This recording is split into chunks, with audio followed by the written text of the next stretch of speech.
Eres el autor de todo y Señor de la creación, y tu voz de amor el mundo escucha hoy.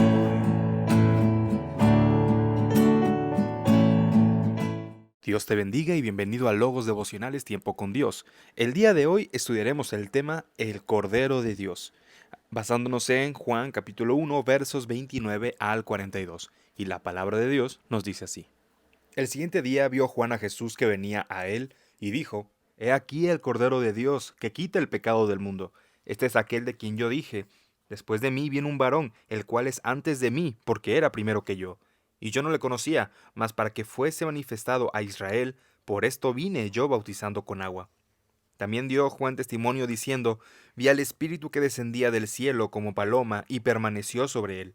Y yo no le conocía, pero el que me envió a bautizar con agua, aquel que me dijo, sobre quien veas descender el Espíritu que permanece sobre él, ese es el que bautiza con el Espíritu Santo. Y yo le vi y he dado testimonio de que este es el Hijo de Dios. El siguiente día, otra vez estaba Juan y dos de sus discípulos, y mirando a Jesús que andaba por allí, dijo, He aquí el Cordero de Dios. Le oyeron hablar los dos discípulos y siguieron a Jesús. Y volviéndose Jesús y viendo que le seguían, les dijo, ¿Qué buscáis? Ellos le dijeron, Rabí, que traducido es maestro, ¿dónde moras? Les dijo, Venid y ved. Fueron y vieron donde moraba y se quedaron con él aquel día, porque era como la hora décima. Andrés, hermano de Simón Pedro, era uno de los dos que habían oído a Juan, y había seguido a Jesús. Este halló primero a su hermano Simón, y le dijo, Hemos hallado al Mesías, que traducido es el Cristo. Y le trajo a Jesús, y mirándole a Jesús, dijo, Tú eres Simón, hijo de Jonás, tú serás llamado Cefas, que quiere decir Pedro.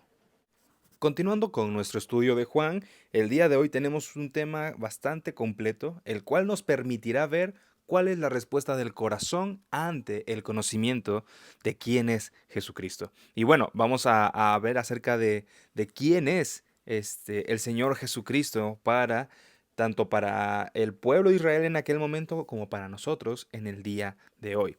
Y vamos a ver qué es lo que nos dice la Biblia. Nos dice primero una proclamación que hace Juan el Bautista. En el versículo 29 dice, He aquí el Cordero de Dios que quita el pecado del mundo. Y esto nos hace hacernos una pregunta. Dice el Cordero de Dios. ¿Por qué el Cordero de Dios? ¿Quién es el Cordero? ¿Por qué un Cordero? Bueno, debemos tener algo bastante en claro.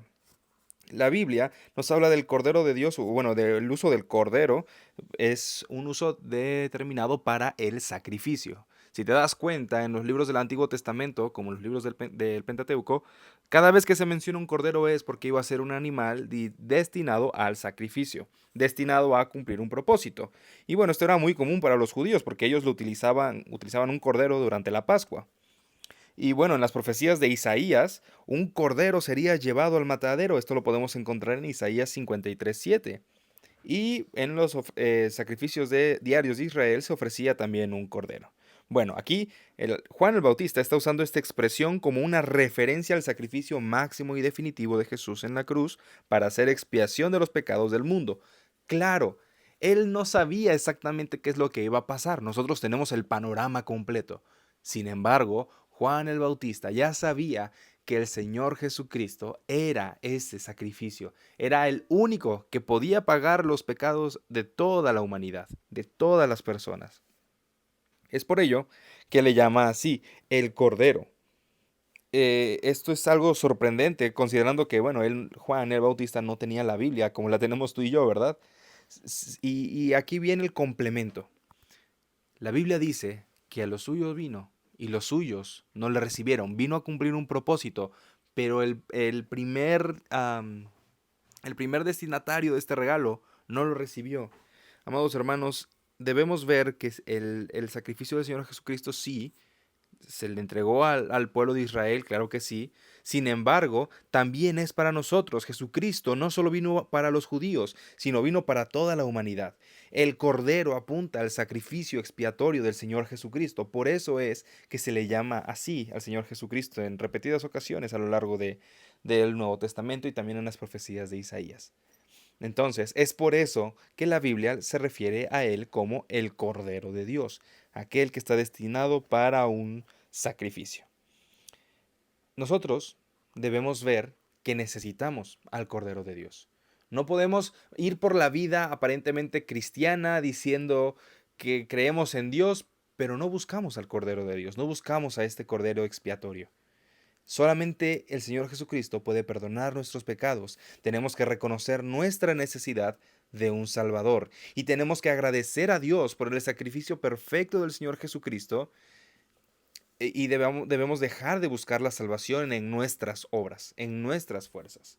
Por ello, debemos reconocer, Señor, solamente por ti puedo ser salvo, porque tú eres ese Cordero que vino a la tierra para librarnos del pecado. Y bueno, la cita bíblica continúa hablándonos acerca de lo que históricamente estaba pasando. Cada vez que Juan el Bautista veía al Señor Jesucristo, él decía lo mismo: He aquí el Cordero. A partir del versículo 35, la Biblia continúa con el relato. Dice: al día siguiente Juan estaba allí otra vez con dos de sus seguidores, y cuando vio pasar a Jesús, ¿qué dijo? ¿Qué creen que dijo? Miren, ese es el Cordero de Dios. Y los dos seguidores de Juan lo oyeron decir esto y siguieron a Jesús. Y ahora vamos a analizar esta parte de seguir a Jesús. Aquí es siguiendo al Cordero de Dios. ¿Por qué lo siguieron? No se está refiriendo aquí que lo siguieron y de forma inmediata fueron sus discípulos, o que lo siguieron con una intención de ser sus discípulos en ese momento.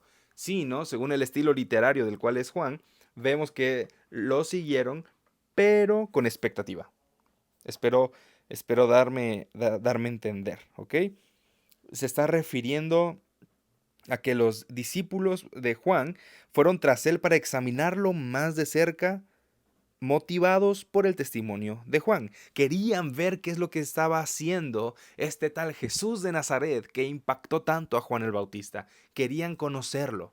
Por eso fueron detrás de él. Y bueno, este suceso claramente hizo que los discípulos de Juan y el Señor Jesucristo se familiarizaran. Y esto es algo hermoso, es algo realmente bello, lo cual nosotros sí podemos imitar. ¿Ok? Recordemos esta parte de que los discípulos de Juan siguieron a Jesús. No se refiere a que lo siguieron para ser sus discípulos de forma inmediata, sino que lo siguieron para poderlo conocer, para examinar quién era este Jesús. Y tú y yo tenemos esta misma oportunidad. Podemos y debemos seguir a Jesús porque queremos conocerlo. Debemos conocerlo, saber quién es Él, cómo obra, por qué obra de esa manera. Y una vez que veamos esto, llegaremos a la conclusión de que Dios es soberano y hace lo que Él quiere, porque sus planes son perfectos. Esto es lo hermoso de la Escritura. Los discípulos de Juan lo siguieron con esta intención. Nosotros podemos hacerlo también con esta intención. Debemos seguir al Señor Jesucristo para poder saber quién es, para poder conocerle. Y bueno, más adelante cada uno de ellos tuvo la oportunidad de dedicar su vida a Él, ya como unos discípulos verdaderos llamados por Jesús a un servicio permanente. Nosotros también, posterior a que ya le hemos conocido, podemos seguir al Señor Jesucristo, pero ya con un llamado, ya no a ciegas, ya no por lo que me han contado, ya no por tradición, sino ahora sigo al Señor Jesucristo porque le conozco, sé quién es y ahora puedo servirle como a Él le gusta que le sirvan, como Él merece que le sirvan. Es por eso, amados hermanos, que debemos estar preparados en el estudio de la Biblia, preparados en la preocupación de conocer al Señor y ocuparnos en este gran anhelo. Debemos dedicar tiempo para estar con el Señor Jesús de forma diaria. Debemos buscar conocerle a través de la oración y a través del estudio bíblico. Nuestra fe no debe ser una fe de tradición, sino debe ser una fe de relación con el Señor Jesucristo. Y ahora, finalmente, ¿cuál es el resultado de la obra del Señor?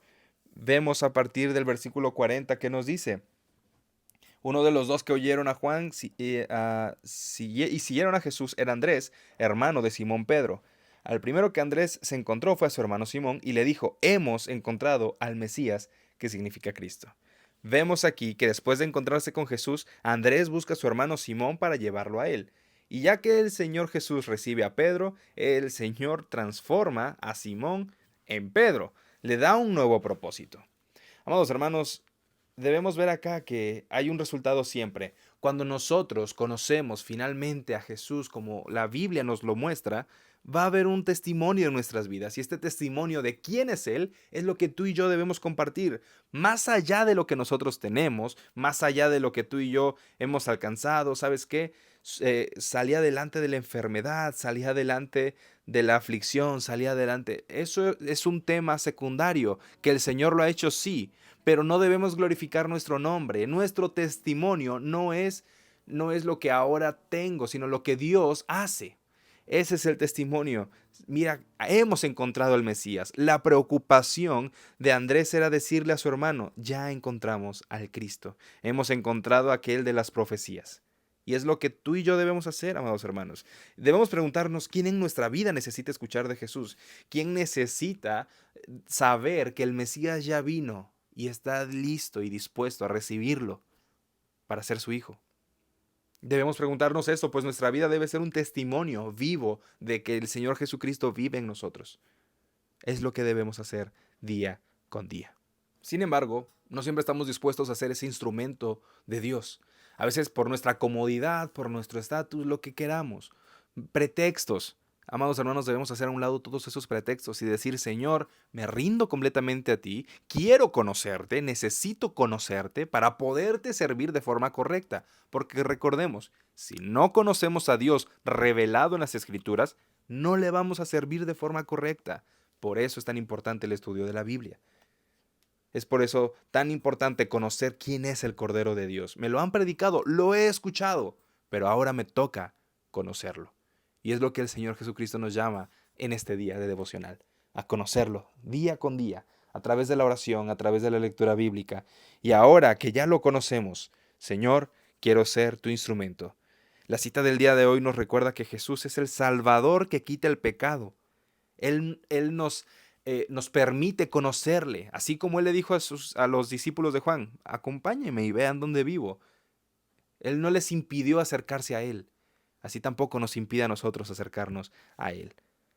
Él nos invita a lo largo de la Escritura a tener una relación personal y también nos llama a ser sus testigos, el testigo de su evangelio por todo el mundo. Así que la pregunta del día es: ¿cómo vamos a responder al llamado del Cordero de Dios? ¿Cómo vamos a responder a partir de este día? Debemos dar gracias al Señor y decir: Señor, gracias porque quitaste el pecado de mi vida, y gracias porque eres tú quien me ayuda día con día a conocerte más y a servirte mejor. Que el Señor sea bendiciendo nuestras vidas y el Señor sea guiándonos a conocerle cada vez más. Que Dios te bendiga y el Señor bendiga su palabra en nuestros corazones. Nos Eres vemos. el autor de todo.